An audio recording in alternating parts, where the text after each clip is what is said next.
नमस्कार दोस्तों, स्वागत है आप सभी को अपने चैनल विनीत ड्रीम क्लास में। देखिए दोस्तों, आज हम इस वीडियो में बात करेंगे क्लास 10 सब्जेक्ट सोशल साइंस यानी कि सामाजिक विज्ञान, जो कि टॉप इसमें 80 प्रश्नों के, जो कि एग्जाम के दृष्टिकोण से बहुत ही वीवी आया है। तो आप लोग इसको देख करके जरूर याद कीजिएगा, आपके एग्जाम के दृष्टिकोण से बहुत ही वीवी आया है। चलिए हम स्टार्ट करते हैं।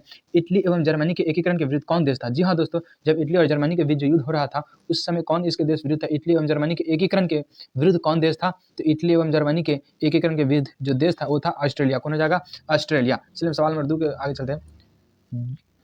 ज्वेलवे रायन एक संस्था थे। जी हाँ दोस्तों, ज्वेलवे रायन एक संस्था थी। कौन सी संस्था थी? तो व्यापारियों की। जी हाँ दोस्तों, याद रखिए कौन सी संस्था थी? व्यापारियों की। साम्यवादी शासन का पहला प्रयोग कहाँ हुआ? तो इसका राइट आंसर जाएगा ए, रूस में हुआ था। जी हाँ दोस्तों, याद रखिएगा साम्यवादी शासन का पहला प्रयोग रूस में हुआ था। कहाँ हुआ? रूस में।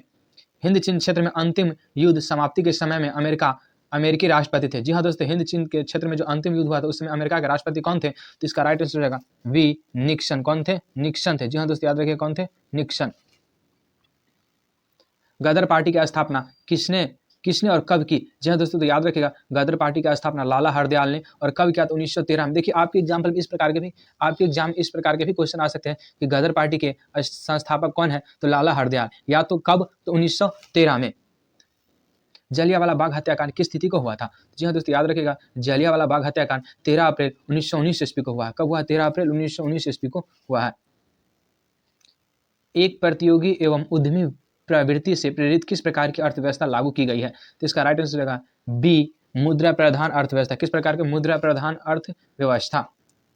आधुनिक काल में औद्योगिक इकाई ने किसके स्वरूप को गंभीर रूप से प्रभावित किया है? इसका राइट आंसर बी, शहरीकरण। किसको किया है? जी हाँ दोस्तों, शहरीकरण हो जाएगा। क्या हो जाएगा? शहरीकरण। विश्वव्यापी आर्थिक संकट किस वर्ष आरंभ हुआ था? तो इसका राइट आंसर सी, 1929 में। कब हुआ? 1929 में।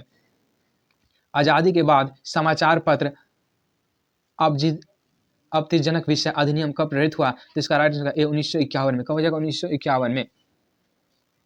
एल्युमिनियम बनाने में किस खनिज की आवश्यकता पड़ती है? तो एल्युमिनियम बनाने में बॉक्साइट की आवश्यकता पड़ती है। किसकी आवश्यकता पड़ती है? बॉक्साइट की। देश में तांबे का कुल भंडार कितना है? तो इसका राइट आंसर होगा सी, देश में तांबे का 10 करोड़ टन है। कहते हैं 10 करोड़ टन। निम्न प्राकृतिक संपदाओं में किसका भंडार सीमित है? जी हाँ दोस्तों, याद रखिएगा कि कोयला का भंडार सीमित है। कोयला का भंडार क्या है? सीमित है।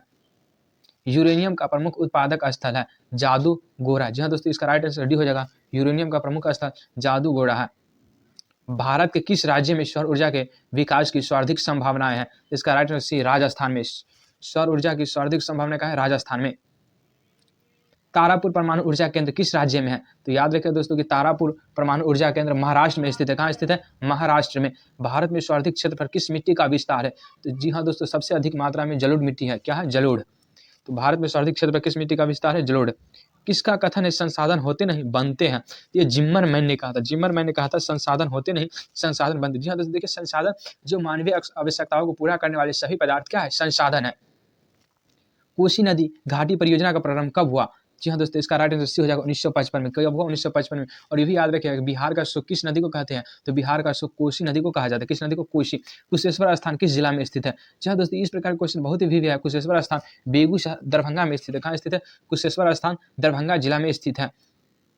दलित और महादलित की एक नई पहचान बना है। जी हाँ दोस्तों, ये बिहार में बना है। दलित और महादलित की एक नई पहचान कहाँ बना है? बिहार में। नस्ल का आधार है, तो नस्ल का आधार जीवास्त्र हो जाएगा। क्या हो जाएगा? जीवास्त्र। नस्ल का आधार जीवास्त्र है। ग्राम पंचायत का सचिव कौन होता है? तो इसका सचिव, ग्राम पंचायत का सचिव कौन होता है? तो ग्राम पंचायत का सचिव उप मुखिया होता है। कौन होता है? उप मुखिया। इंग्लैंड में महिलाओं को मत अधिकार किस वर्ष प्राप्त हुआ? तो इंग्लैंड में महिलाओं को मत अधिकार 1918 में प्राप्त हुआ। किस वर्ष? 1918 ईस्वी को। वर्ष 1975 भारतीय राजनीतिक में किस लिए जाना जाता है? तो वर्ष 1975 को देश के अंदर आपातकाल लागू हुआ था। जी हाँ दोस्तों, देश के अंदर आपातकाल लागू हुआ था 1975 में। तो वर्ष 1975 भारतीय राजनीतिक में किस लिए जाना जाता है? तो याद रखिएगा दोस्तों, देश के अंदर आपातकाल लागू हुआ था। 1975 में क्या हुआ था? आपातकाल लागू हुआ था। बिहार में संपूर्ण क्रांति का नेतृत्व निम्नलिखित में से किसने किया है? तो जयप्रकाश नारायण। जी हाँ दोस्तों, याद रखिएगा जयप्रकाश नारायण। कौन क्या है? जयप्रकाश नारायण ने संपूर्ण क्रांति का नेतृत्व किया है। चिपको आंदोलन निम्नलिखित में से किससे संबंधित नहीं है? देखिए याद रखिएगा, तो गदर पार्टी से संबंधित नहीं है। बाकी अंगूर के पेड़ काटने की अनुमति से, आर्थिक शोषण की मुक्ति से, शराबखोरी के विरुद्ध आवाज, इन सबसे थे और नहीं थे गदर पार्टी के। लोकतंत्र एक शासन है जिसमें उपयुक्त तीन, इसका राइट तीन होगा, जिसमें सामाजिक व्यवस्था है, आर्थिक आदर्श है और विशेष मनोवृत्ति है। इनमें से सभी हो जाएगा। लोकतंत्र जनता का जनता के द्वारा तथा जनता के लिए शासन, यह कथन किसका है? तो अब्राहम लिंकन का। जी हाँ दोस्तों, अब्राहम लिंकन। किसने कहा? लोकतंत्र जनता का, जनता के द्वारा तथा जनता के शासन के लिए, तो अब्राहम लिंकन। भारत में योजना आयोग का गठन कब किया गया था? इसका राइट आंसर हो जाएगा ए 15 मार्च 1950 को। जी हाँ दोस्तों, याद रखिए भारत में योजना आयोग का गठन कब किया गया? तो 15 मार्च 1950। सतत विकास का उद्देश्य है, तो सतत विकास का उद्देश्य केवल अपने लिए, किस लिए है? जी हाँ दोस्तों, याद रखिए बहुत ही वीवीआई प्रश्न है कि सतत विकास का उद्देश्य क्या है? तो सतत विकास का उद्देश्य केवल अपने लिए, किसके लिए? अपने लिए। नरेगा एक कार्यक्रम है राष्ट्रीय स्तर पर। जी हाँ दोस्तों, नरेगा क्या है? राष्ट्रीय स्तर पर एक कार्यक्रम है। राष्ट्रीय आय समतुल्य होता है, तो राष्ट्रीय आय समतुल्य उपभोग, व्यय और विनियोग के योग्य से। भारतीय रिजर्व बैंक की स्थापना कब हुई? तो भारतीय रिजर्व बैंक की स्थापना 1935 में हुई। जी हाँ दोस्तों, ये भी बहुत ही विवेक प्रश्न है, एग्जाम में बहुत बार पूछे जा चुके हैं, तो याद रखिएगा कि भारतीय रिजर्व बैंक की स्थापना 1935 में हुआ। कौन बीमारू राज्य नहीं है? बीमारू राज्य कौन नहीं है? तो कर्नाटक नहीं है, बाकी बिहार, मध्य प्रदेश, उड़ीसा ये सब है, और कर्नाटक में कम बीमारी, मतलब नहीं के बराबर है। और अगर पूछ दे कि कौन बीमारू राज्य है, तो बिहार, मध्य प्रदेश, कर्नाटक, उड़ीसा। इनमें से पिछड़ा राज्य किसे कहा जाता है? तो बिहार को कहा जाता है। जी हाँ दोस्तों, जो पिछड़ा राज्य है वो बिहार राज्य को कहा जाता है। अगर क्षेत्रफल की बात करें तो बिहार 13वें नंबर पे आते हैं, 13वां स्थान पे, और इसका टोटल क्षेत्रफल जो है 2.86% है। अंतर्राष्ट्रीय व्यापार संबंधी नियमों को निर्धारित करने वाली संस्था कौन है? तो इसका राइट आंसर ए विश्व बैंक। कौन हो जाएगा? विश्व बैंक। यदि किसी वस्तु या सेवा का मूल्य 20 लाख से अधिक है तथा 1 करोड़ से कम है तो उपभोक्ता कहाँ शिकायत करेगा? जी हाँ दोस्तों, 20 लाख से अधिक तथा 1 करोड़ से कम है तो जो शिकायत करेगा कहाँ करेगा? तो राज्य आयोग में करेगा। कहाँ करेगा? राज्य आयोग में। नदी में बाढ़ आने का प्रमुख कारण क्या है? तो वर्षा का अत्यधिक होना। जी हाँ दोस्तों, याद रखिएगा नदी में बाढ़ क्यों आता है? तो अत्यधिक वर्षा के कारण।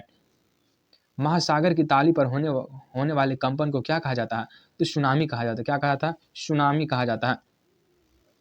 अखिल भारतीय ट्रेड यूनियन कांग्रेस की स्थापना कब हुई? तो इसका राइट 1920 ईस्वी में। जी हाँ दोस्तों, याद रखिएगा अखिल भारतीय ट्रेड यूनियन कांग्रेस का सेफ्टी लैम्प के आविष्कार किसने किया? तो इसका राइट हम्प्री डेवी ने। जी हाँ दोस्तों, याद रखिएगा सेफ्टी लैम्प का आविष्कार किसने किया?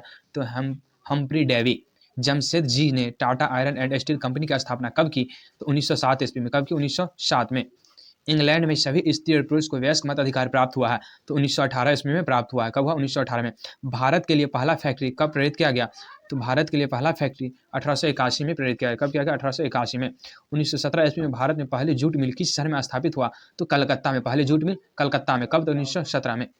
भारत में कोयला उद्योग का प्रारंभ कब हुआ? भारत में कोयला उद्योग का प्रारंभ 1814 ईस्वी में हुआ। कब हुआ? 1814 में। स्पिनिंग जेनी का आविष्कार कब हुआ? तो 1977 होगा। कब हुआ? 1977 में। जी हाँ दोस्तों, याद रखिएगा ये स्पिनिंग जेनी का आविष्कार कब हुआ है? बम्बई में सर्वप्रथम सूती कपड़ों के मिल की स्थापना कब हुई? तो 1854 में। कब हुआ? 1854।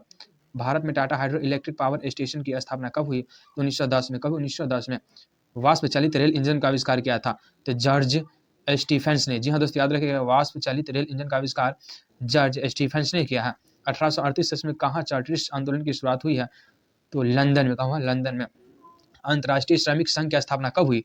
तो 1919 ईस्वी में हुई थी। कब हुई? 1919 में। भारत में न्यूनतम मजदूरी कानून कब प्रेरित हुआ है? तो 1948 ईस्वी में। कब हुआ? 1948 में। मजदूर संघ अधिनियम कब प्रेरित हुआ? 1926 में। कब? 1926 में। फ्लाइंग शटल का आविष्कार किसने किया? तो फ्लाइंग शटल का आविष्कार जॉन के ने किया। किसने किया? जॉन के। स्पिनिंग जेनी का आविष्कार किसने किया? स्पिनिंग जेनी का आविष्कार जेम्स हनीबज ने किया है। पावर लूप का आविष्कार किसने किया? पावर लूप का आविष्कार एडमंड क्राइटराइट ने किया है। स्पिनिंग म्यूल का आविष्कार किसने किया था? तो इसका राइट आंसर हम्प्री डेवी ने। वाष्प इंजन का आविष्कार किसने किया? तो वाष्प इंजन का आविष्कार जेम्स हरग्रीव्स ने किया। किसने किया? James Hargreaves. लंदन में अनिवार्य प्राथमिक शिक्षा कब लागू हुआ? तो 1870 में। कब? 1870 में। लंदन में अनिवार्य प्राथमिक शिक्षा कब लागू हुआ? तो 1870 में। पूंजीपत वर्ग के मध्य किस वर्ग का शोषण हुआ? श्रमिक वर्ग। किस श्रमिक वर्ग? कौन सा सामाजिक वर्ग बुद्धिजीवी वर्ग के रूप में उभर कर आया? तो मध्यम वर्ग सामाजिक बुद्धिजीवी वर्ग के रूप में उभर कर आया। जनसंख्या का घनत्व सबसे अधिक कहाँ होता है? तो महानगर में। जी हाँ दोस्तों, याद रखिएगा जनसंख्या का घनत्व सबसे अधिक महानगर में होता है। आधुनिक काल में औद्योगिकरण ने किसके स्वरूप को गहन रूप से प्रभावित किया? तो शहरीकरण को। किसको? शहरीकरण किया। एक प्रतियोगी एवं उद्यमी प्रवृत्ति से प्रेरित किस प्रकार की अर्थव्यवस्था लागू की गई? तो मुद्रा प्रधान अर्थव्यवस्था। अस्थायी कृषि के प्रभाव से कैसा जवाब संभव हुआ? तो संपत्ति का। शहरों को आधुनिक व्यक्ति का किस प्रकार का क्षेत्र माना जाता है? विस्तृत क्षेत्र का। सामंती व्यवस्था से हटकर किस प्रकार की शहरी व्यवस्था की प्रवृत्ति बढ़ी है? तो प्रगतिशील प्रवृत्ति। पटना में गोलघर किस उद्देश्य से बनाया गया था? अनाज रखने के लिए। जी हाँ दोस्तों, याद रखिए, पटना में गोलघर किस उद्देश्य से बनाया गया? अनाज रखने के लिए। सिखों का 10वें और अंतिम गुरु गोविंद सिंह का जन्म बिहार के किस नगर में हुआ है? तो पटना में। गुरु गोविंद सिंह का जन्म पटना में। और सिख के कैवें गुरु थे? 10वें और अंतिम गुरु गुरु गोविंद सिंह। इंडिका किसकी रचना है? तो इंडिका मेगास्थनीज की रचना है। पटना में गोलघर का निर्माण कब हुआ? तो 1786 ईस्वी में। गोलघर का निर्माण 1786 ईस्वी में हुआ। कहाँ है? तो पटना में। अंग्रेज यात्री राल्फ पीट पटना कब आया? तो 1856 में आया था। कब आया? 1856 में। पाटलिपुत्र किसके समय मगध की राजधानी बनी? उदयन के समय में। और पाटलिपुत्र के संस्थापक तो उदयन। विश्व में सर्वप्रथम भूमिगत रेल कब आरंभ हुआ? तो भूमिगत आरंभ 1863 में। जी हाँ दोस्तों, विश्व में सर्वप्रथम भूमिगत रेल कब आरंभ हुआ? तो 1863 में। या विश्व में सर्वप्रथम भूमिगत रेल कब? 1863। भूमिगत रेल सर्वप्रथम विकास कहाँ हुआ? तो लंदन में हुआ। कहाँ? लंदन में। दुनिया का सबसे बड़ा शहर कौन सा है? लंदन। दुनिया का सबसे बड़ा शहर लंदन। गुरु गोविंद सिंह का जन्म कब हुआ? तो 1666 ईस्वी में गुरु गोविंद सिंह का जन्म हुआ था। घेटो शब्द मध्य यूरोपीय शहर में किस बस्ती के लिए प्रयोग किया जाता है? तो यहूदी के लिए। किस लिए किया जाता है? यहूदी के लिए।